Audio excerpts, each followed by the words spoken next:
every mistake I have ever made in business was playing the short term or not going all in on building an audience. It's taken me several years I think I'm probably better than most and at those two things, and I still say that those are my two biggest regrets. So for those of you who are still like sub $5 million in a business, I say every ounce of profit needs to be going into the area of building that audience. I had this moment where I saw all of the pieces that I've been working so hard on for like more than 10 years start to really come together. And behind me is my mentoring group, which is called the Backroom. The point of this is to grow businesses that are already in motion over 10 million, so into that 8-figure mark. And we have like private equity groups over here that want to buy businesses. We have investors in the group that want to help scale businesses. We're bringing in my buddy who runs a $100 million health and wellness company who's going to be doing some advising for the group. So like, that's what this is about. And what happened yesterday was there were a couple conversations. There were two conversations that just kind of aligned everything together. One was a panel that we did with some individuals who buy and sell businesses, and I saw for the first time that I can now see that opportunity that is when I go out and buy a company with a private equity group. Like, you buy a big company, you buy a Levi's clothing company, and you apply the model that we all know of scaling physical products brands, of taking digital marketing to old school brands, and you blow up that business, and then you sell it, or you bring on a big equity partner that allows me to cash out from my $1 billion that allows me to buy the Cleveland Indians. And I saw it, I had a glimpse of it, because there's somebody in the room right now who's working on a big deal like that, not quite the $1 billion level, but many, many millions of dollars. And all of a sudden, it's becoming normal. It's starting to normalize the idea of, there was somebody in the group, I think I was the first in the group to have a over $10 million exit, and then somebody had a $20 million exit, and then somebody here in the group is about to have a $30 million exit. So the numbers are starting to become normal here inside of the back room, and so all of a sudden I just had that glimpse of like I can see it. So that was the first one. And the second thing is I've started to put together, we call it the board, the advisory board. I have this group of people that I mentor intimately, and it's kind of my most expensive and my closest network of entrepreneurs that I'm working with. And I bring them on the podcast, we feature them, we help them get exposure, and all of a sudden I saw how each one of these individuals is bringing so much value and change to my life and to the people in this room and to the individuals who follow capitalism.com. And I had this moment where I saw this big epiphany, and it was this. We were at dinner, we took the partners out for dinner, and one of them advises Amazon presences. So they advise businesses who are on Amazon to help them optimize and scale. One of them is a financial planner, like manages a lot of wealth for a lot of people. And one of them is basically a SaaS business for Amazon sellers. And I started to see, oh my goodness, the day is going to come when I acquire a business, probably from this room that someone started, somebody was watching a video like this, followed us, started a business, started to scale, we acquired it here in the group, and then we handed it over to Mr. Optimizer. The SaaS company came in and started running their optimization strategies, and Wealth Manager had all of these rich people come in and fund the deal and fund the growth. And it was like, oh my goodness, like I can see it happening. We're baking something. And like everything in me wants to force whatever the thing is that gets you to that $100 million or $1 billion deal. Like everything in me wants to just force it and figure it out and know the how. But what I can sense instead is that there's something being baked. There's something percolating that if we just keep doing the right things for long enough and bringing in the right people and hanging out with people with the right mindset who are on the right path for long enough, something great is going to get baked. And it might be in 6 months or it might be in 10 years. But if we keep doing the right things for long enough, there's something with all of this collective power being baked that is going to be bigger than all of us realize. And I don't know what that is. Like I have ideas, but I don't know what that is yet. I know I can't force it, but I can see something coming to life. And it was just this moment where it was like, all the highs, all the lows, all the lefts and rights, all the mistakes, all the false starts, all the failures. It was like, yeah, I can now, it was a moment where I could connect the dots backwards, as Steve Jobs used to say. And that's a really, really good feeling when you feel like all of those bumps and all those things that got you here are heading somewhere. And it was just a really, really fulfilling feeling. In the $10 million pyramid is the audience, which means that you either need to have product going out to those groups where they already hang out, or you need to have a message that gets enough moms to rally behind you and to get you to stop thinking about product and start thinking about people and just connecting the two. And you have the best crowd in the world to be able to do that targeting.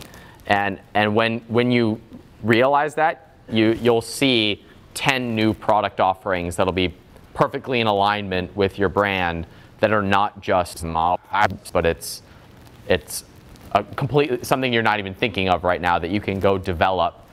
And I would guess the bottleneck for you is seeing how you would take something that you've never made work before and distribute it out through a platform because you know how to go from 100K to 110K.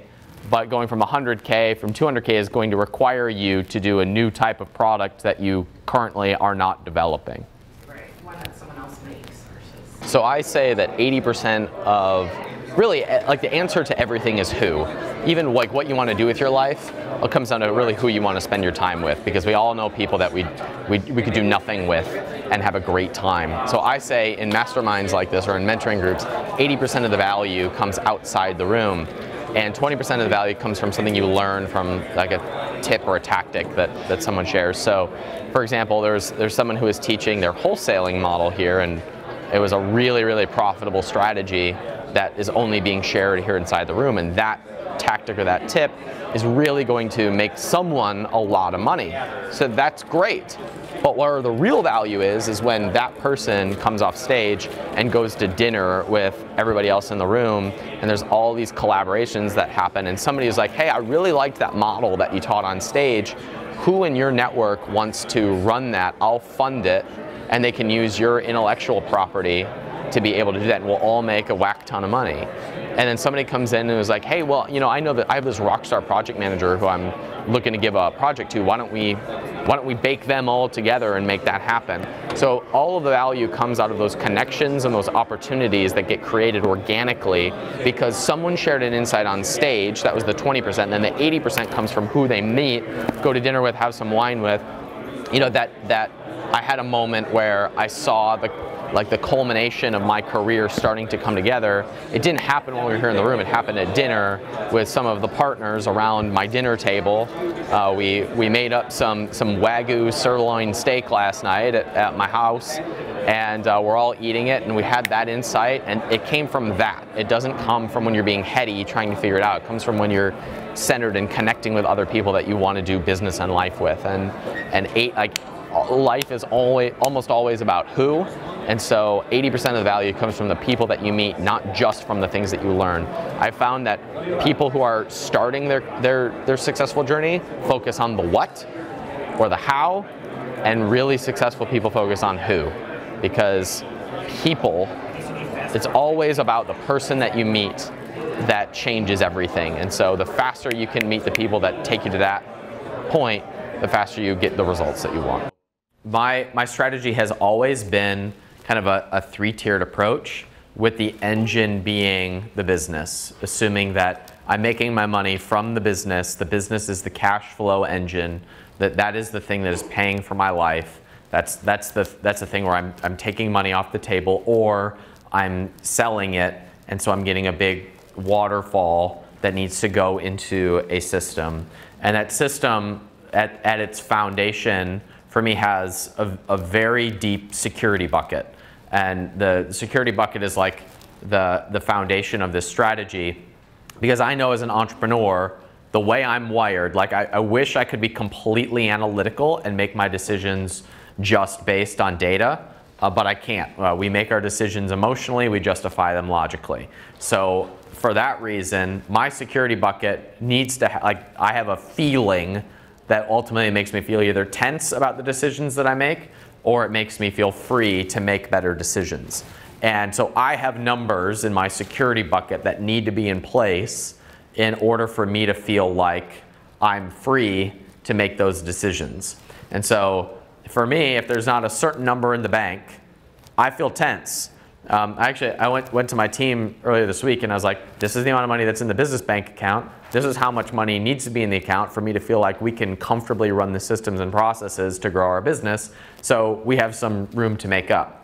And I'm not saying that's right or wrong or good or bad. It's just how I feel. And if we don't hit these numbers, we get Grumpy Pants Ryan. And no one likes Grumpy Pants Ryan. No one likes hanging out with him. See, Money is shaking his head. No one likes Grumpy Pants Ryan. He makes terrible decisions, right? So I keep a small bucket for what you might call speculative investing, fun investing.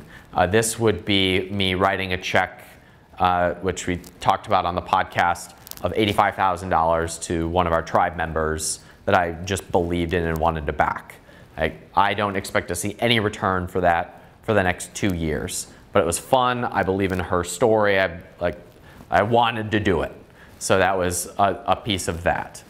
This would be when I buy a penny stock or I'm buying any stock that does not produce immediate dividend cash flow. So that like 10% of your portfolio that goes into those speculative investments. So if you want to put it into crypto or you want to put it into, there's actually one of our Backroom advisors has a crypto and a Silicon Valley fund. So his name's Kamal. He runs a fund that is started in just Silicon Valley investments, now has like backdoor crypto deals as well. I've invested in his fund. Like that's the speculative part of the portfolio, that if it all goes to hell, it's fine. You have all this other cash flow, you have all this other tax efficiency, you have all this other downside protection. But if one of them goes to the moon, you're happy, right? So that's basically my model for investing, and I treat it like a waterfall, meaning when money comes in, it trickles into its respective bucket, and I'm just looking to build that as an empire over time. And that's basically my model. This is my favorite thing to talk about. And so one of the things I try to do is actively create those opportunities here in this room. So if you want any connections to people who do that, those relationships do exist. Brian, go ahead. Do you rebalance those buckets? You know, I should, but I probably only do it every few years. And mostly because the foundation for it only changes every few years, meaning the amount of security that I need only changes every few years, which, by the way, studies have shown that you never really feel safe and done. The numbers just change. But thankfully, they can change slowly. So I only rebalance them when I feel like I'm not making good decisions based on the emotions that I have about the money.